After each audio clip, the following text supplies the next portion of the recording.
para sufi senantiasa menampakkan kesadaran untuk tidak cinta kepada dunia yang sering melalaikan. Tidak cinta dunia katanya. Tidak cinta dunia seperti apa? Banyak di kalangan kita. 1 tahun, saya akan berikan fakta. Tahun 2024, orang-orang yang mengaku sufi, kiai, gus, habib, apa yang terjadi? Banyak oknum-oknumnya cabul, sontoloyo. Santri-santri laki-laki disodomi. Sufi itu. Kiai juga ngapain? Oknum-oknumnya yang ngaku belajar tasawuf, mensodomi, mencabuli. Apa ini? Hitung. Kalau kalian tidak percaya dengan ucapan saya, berapa jumlah kasus pencabulan, berapa kasus asusila yang dimana orang-orang yang mengaku belajar tasawuf di agama NU, bukan saya yang bilang agama NU. NU sudah jadi agama, tidak NU neraka. Dan mereka diajari tasawuf, teman-teman. Tapi kebanyakan oknum-oknumnya mencabuli santri-santrinya. Tidak cinta dunia. Hah? Diagung-agungkan para habaib. Ada habaib yang di Indonesia, oknum-oknumnya berbisnis kuburan. Kuburan keramat dibikin. Saya ini pencari kuburan keramat. Apa katanya? Tangan kanan Habib Lutfi. Kesana sini mencari kuburan keramat. Sampai-sampai apa? Ada laporan 5 karung uang setiap tahun. Tidak cinta dunia. Sontoloyo. Maaf kalau di sini saya emosi. Menormalisasi sesuatu yang menyimpang adalah suatu kebatilan, teman-teman. Kemarin saya sudah memberikan bantahan bahasan tentang Nuruddin, yang dimana semakin hari semakin kita tahu bahwa dia ini sebenarnya ingin memberikan faham-faham yang seolah-olah Syiah itu lebih baik daripada Sunni. Kalau dia membandingkan antara Syiah dengan Salafi, bahwa lebih baik milih Syiah daripada Salafi, artinya dia lebih baik mengikuti orang-orang yang berani mengkafirkan istri Nabi Muhammad SAW. Saya pikir-pikir Syiah masih mending nih ketimbang Wahabi.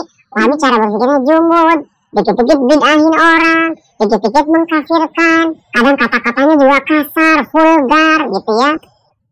Lebih kasar mana dengan kata-katanya orang Syiah? Aisyah mu'minah am kafirah? Ummul mu'minin am ummul kafirin? Ummul kafirin kafirah, zindiqah. Mengkafirkan. والله إن الكفار أفضل من أبي بكر وعمر.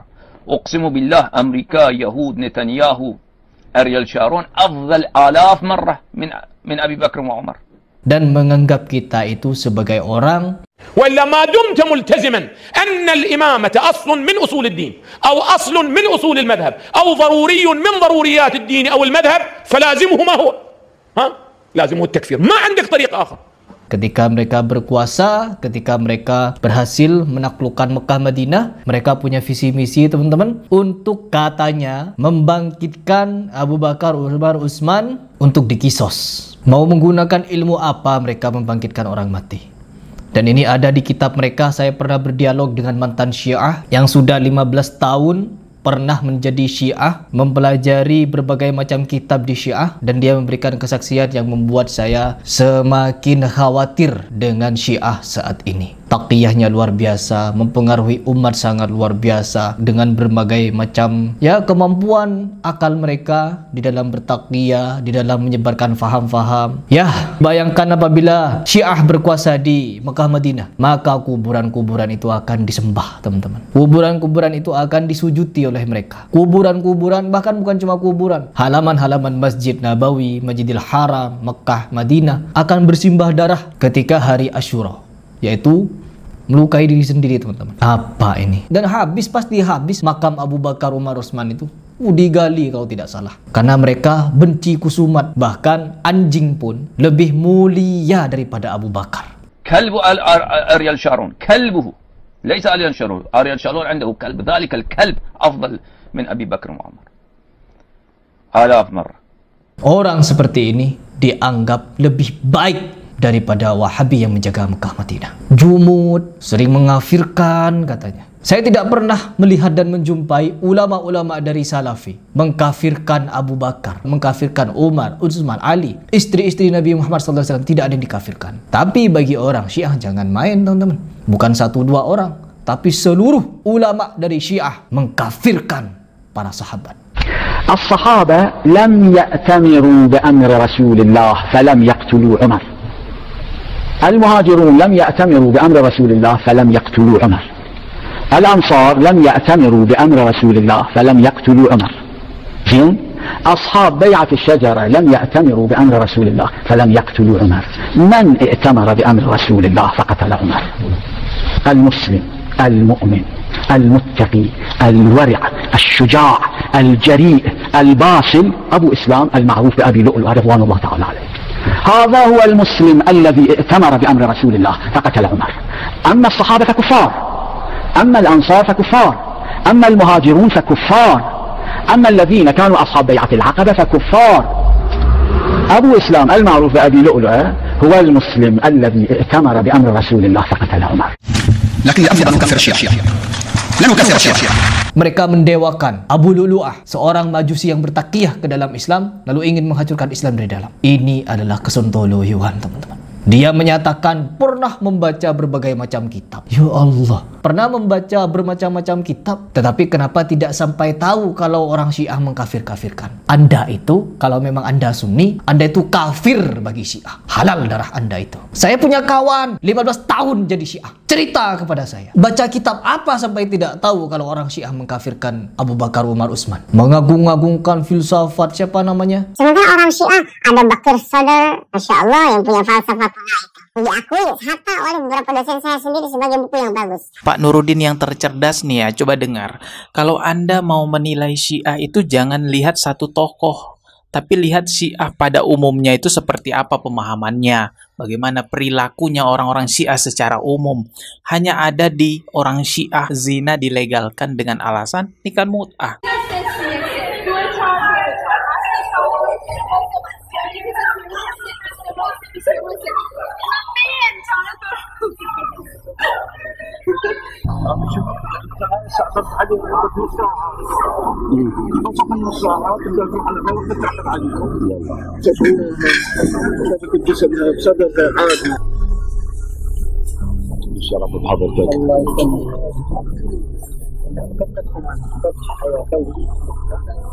أنا أريد أحد على اثنين عمرها 12 سنة يتيم.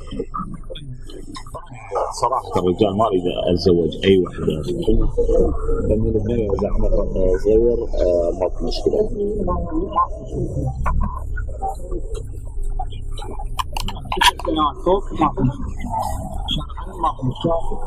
Hanya ada di Syiah Al-Quran dianggap kurang. Hanya ada di Syiah ajaran memaki-maki para sahabat, memaki istri Rasulullah dianggap ibadah. Seburuk-buruknya orang Salafi, nggak ada yang seperti itu, yang separah orang Syiah. Seburuk-buruknya orang Salafi yang Anda anggap keras, yang Anda anggap jumut ya, tidak ada satupun orang Salafi yang berani mencaci maki istri Rasulullah, mengatakan bahwa Al-Quran itu kurang, masih perlu ditambahin lagi.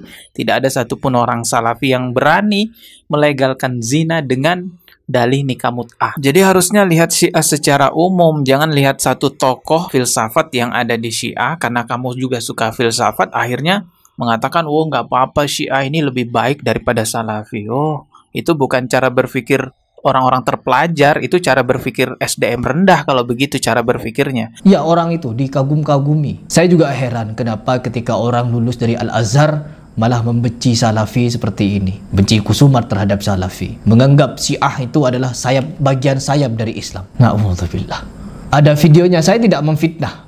Ada videonya bahwa mereka memang menganggap Syiah ini saudara. Menganggap Syiah ini sayap kiri atau sayap kanan begitu dari Islam. Jadi Islam punya dua sayap. Sayap satunya Sunni, sayap satunya Syiah. Syiah menganggap Al-Quran kurang. Syiah menganggap Abu Bakar, Umar, Utsman, Aisyah kafir. Yang dikafir-kafirkan oleh Syiah, rata-rata Nabi Muhammad SAW menyatakan di surga, tapi dikafirkan oleh mereka. Al-Quran dikatakan kurang. Dan sekarang sangat lucu teman-teman. Ada yang share kepada saya, salah satu kiai katanya ya, di PBNU, dia membela siapa namanya? Membela Udin dengan narasi-narasi yang ya Allah. Kenapa orang NU ini membela orang simpatisan Syiah? Bahkan ada satu postingan lagi dari Udin ini yang di-share kepada saya oleh netizen. Kita baca agar kalian sama-sama tahu memang dia ini sejatinya benci terhadap Salafi. Selama saya mengikuti kajian Salafi ini teman-teman, tidak mudah mengkafir-kafirkan, tapi dia menyatakan mudah mengkafir-kafirkan. Ya Allah, filsafat kalam-kalam sontoloyo. Sontoloyo pokoknya. Coba kita baca dulu. Perhatikan, ini postingan Udin teman-teman, 18 September 2016. Kelompok Wahabi selalu takut dengan kemusyrikan. Takut. Ya memang takut. Karena kemusyrikan ini ancamannya neraka teman-teman. Dan kalau kita menyaksikan postingan ini, perhatikan padahal nabinya sendiri dengan tegas menyatakan bahwa ia tak takut dengan kemusyrikan. Tak takut pada kemusyrikan. Nabi Muhammad tidak takut kepada kemusyrikan teman-teman. Di dalam bab mana Nabi Muhammad SAW tidak takut pada kemusyrikan?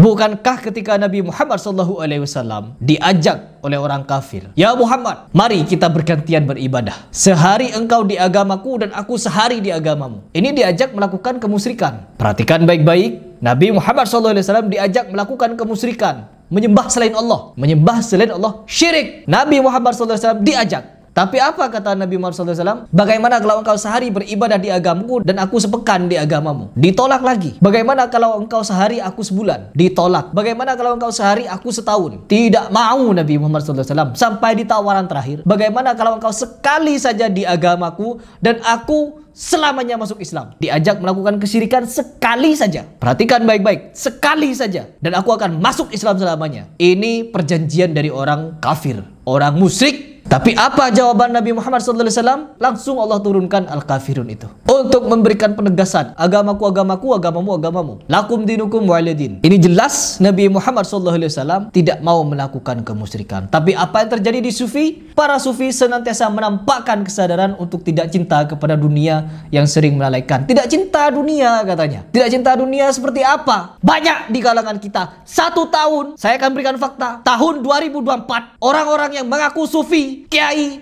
Gus, Habib, apa yang terjadi? Banyak oknum-oknumnya cabul, sontoloyo. Santri-santri laki-laki disodomi. Sufi itu. Kiai juga ngapain? Mencabuli oknum-oknumnya. Apa ini? Hitung. Kalau kalian tidak percaya dengan ucapan saya, berapa jumlah kasus pencabulan, berapa kasus asusila yang dimana orang-orang yang mengaku belajar tasawuf di agama NU, bukan saya yang bilang agama NU, tapi kiai kalian, agama NU sudah jadi agama, tidak NU, neraka. Dan mereka diajari tasawuf teman-teman. Tapi kebanyakan oknum-oknumnya mencabuli santri-santrinya. Tidak cinta dunia. Siapa yang mau diagungkan? Tidak cinta dunia. Mengaku sebagai orang yang lebih baik memilih Syiah. Tidak cinta dunia. Di Syiah ada nikah mut'ah, seks bebas. Nikah pagi, sore bisa dicerai. Nikah lagi dengan yang lain. Ganti-ganti, gonta-ganti, seks bebas. Tidak cinta dunia. Diagung-agungkan para habaib. Ada habaib yang di Indonesia, oknum-oknumnya berbisnis kuburan. Kuburan keramat dibikin. Saya ini pencari kuburan keramat. Apa katanya? Tangan kanan Habib Lutfi. Kesana sini mencari kuburan keramat. Sampai-sampai apa? Ada laporan 5 karung uang setiap tahun. Tidak cinta dunia. Sontoloyo. Maaf kalau di sini saya emosi. Kenapa? Orang seperti ini memang tidak layak untuk kita halus-halusi. Oh, siapa Heri pas kok emosi-emosi? Ini akidah teman-teman. Dia memberikan narasi orang-orang Salafi, Wahabi mudah mengkafir-kafirkan. Apakah dia tidak membaca kitab-kitab Syiah yang dimana yang dia pilih itu? Saya tidak melarang. Udin mau masuk Syiah, silahkan. Tidak melarang saya. Tapi jangan normalisasi Syiah itu di Indonesia. Ya, jangan normalisasi. Ya Allah. Tidak cinta dunia katanya. Ya, banyak di kalangan kalian berbisnis rokok. Coba kita baca lagi. Para Sufi senantiasa menanamkan kesadaran untuk tidak cinta kepada dunia yang sering melalaikan. Padahal ada di antara mereka yang sudah mengaku wali, sholat sudah tidak wajib bagi mereka. Ya, ada juga di antara mereka yang mengaku, oh Habib Lutfi itu ya teman-teman, ketika diceritakan oleh siapa? Oleh Abu Yauci, tidak sholat. Kenapa dia tidak sholat? Karena belahan dirinya yang lain jadi sholat. Wali. Cari di Wahabi, tidak pernah ada satupun wali yang lahir dari rahim Wahabi.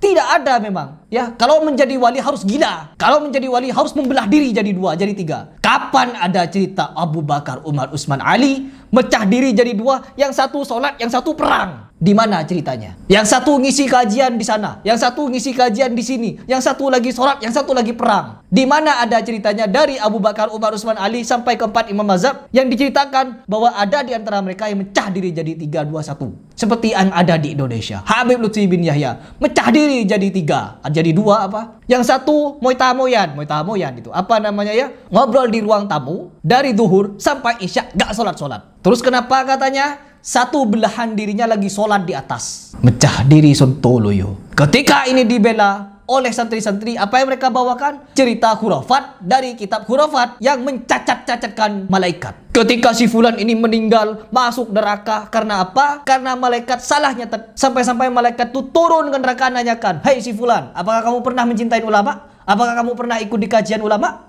Malaikat cacat, teman-teman, dibuatnya oleh cerita khurafat itu. Wali, mana mungkin ada malaikat diciptakan cacat seperti itu. Diceritakan cacat sampai lupa tidak mencatat amal baik dari seseorang. Ya Allah, ya Allah, ini postingan Sontoloyo. Bagaimana mungkin ada seorang muslim yang dimana dia mengakui Abu Bakar di surga, Umar di surga, Utsman di surga, Ali di surga, tapi dia lebih mengagungkan orang Syiah yang menyatakan Aisyah di neraka, Abu Bakar di neraka, Umar di neraka, Utsman di neraka. Jadi mau sampai kapan ini? Mau sampai kapan? Sampai-sampai kiai dari PBNU itu memberikan statement, tolong orang-orang Salafi ini ya, jangan memframing, jangan membuat tuduhan-tuduhan yang tidak-tidak kepada Nuruddin. Karena si Nuruddin ini tidak sejatinya dia orang Syiah. Kan kemungkinan, kalau dia bisa berandai-andai, kita juga bisa berandai-andai. Dia saja mau memilih menjadi Syiah, andai saja. Kita juga bisa berandai-andai. Kita juga bisa mengatakan, kalau bisa jadi Nuruddin itu memang orang Sunni, tapi simpatisan Syiah, bisa jadi. Bisa jadi juga Syiuddin itu orang Syiah yang sedang bertakyah, bisa jadi. Dugaan, kemungkinan-kemungkinan apabila, kalau, seandainya. Mau sampai kapan hal seperti ini didiamkan? Kesontoloyoan seperti ini didiamkan? Menormalisasi Syiah. Meskipun ada orang yang mengatakan tidak semua Syiah seperti itu. Kenapa tidak diklasifikasikan? Ini Syiah A, B, C, D, E, F, G sampai Z. Diklasifikasikan. Siapa yang mengklasifikasikan? Apa makna Syiah? Orang yang tidak mencaci maki Abu Bakar, Umar, Utsman, Aisyah, mereka Syiahnya sesat. Perhatikan, kalian itu kafir. Setiap manusia ini kafir sampai mereka ini mengkafirkan Abu Bakar, Umar, Utsman sama istri Nabi. Begitu katanya. اللي يحبوا الصحابة عندهم كافر ووصلوا إلى درجة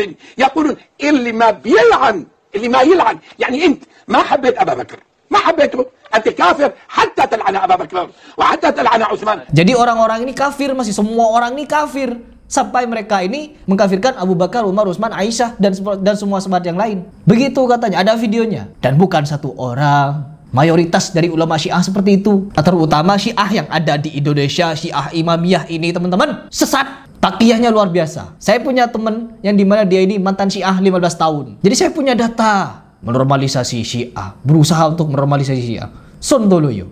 Ya, jadi sampai kapanpun saya tidak akan membiarkan Udin ini. Memang teman-teman, ketika orang-orang sudah terdoktrin faham Syiah, terdoktrin faham Sufi, mungkin ya, kemungkinan mereka akan benci terhadap Salafi. Karena apa? Tujuan propaganda dari Syiah adalah menjatuhkan Mekah Madinah agar mereka bisa kuasa, lalu membangkitkan Abu Bakar, Umar, Utsman di kisos.